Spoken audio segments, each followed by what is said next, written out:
قهرمان خلقی تاجیک تیمورملیک. این آچرکی تاریخی با نام قهرمان خلقی تاجیک تیمورملیک از جانب اساسگزار ادبیات معاصر تاجیک استاد سدرالدین عینی در سال 1944 نوشته و برای چاپ آمده است.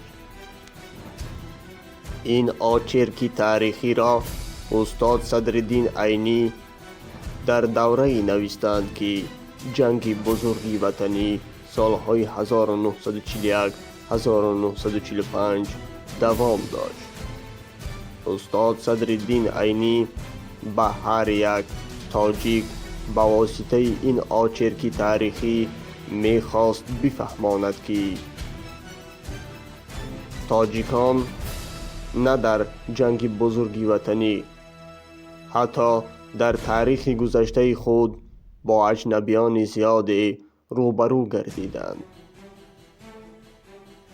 به مثال تیمورملیک بر ضد چنگیزها یا خود مغول‌های استیلاگر. در اینجا آچرکی تاریخی دیگری هم هست، به مثال اسیان مقنعه که این هم در سال 1944 با این آچرک روی چاپ آمده است. مقنعه یکی از قهرمانان خلق تاجیک است که بر مقابل عرب ها جنگیده است. او توانسته بود خلافت عباسیان را به لرزه آورد. قهرمان خلق تاجیک تیمورملیک بر ضد مغول ها جنگیده بود. مغولان به دولت محمد خوارزمشاه لشکر کشیدند. آنها شهرهای اترار، سمرقند، بخارا و دیگر شهرها را به خاک یکسان کردند. شهری در پیش ایستاده شهر خوجند بود. این شهر را یک دلیر، یک شهرتمند، یک بهادر با نام تیمورملیک دفاع کرد.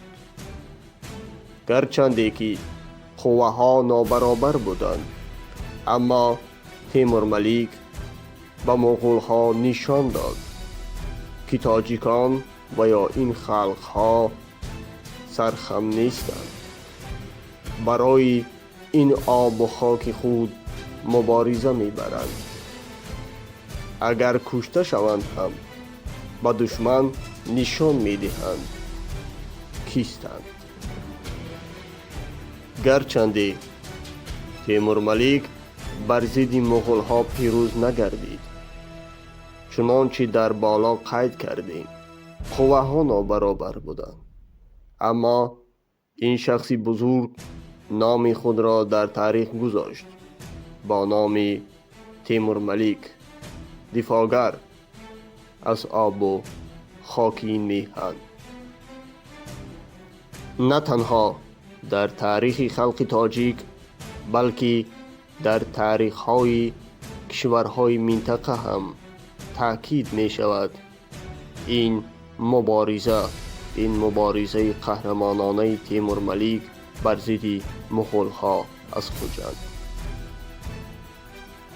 هر یک جوانمرد تاجیک باید از چنین قهرمانان به مثال ابو مسلم، مقنعه،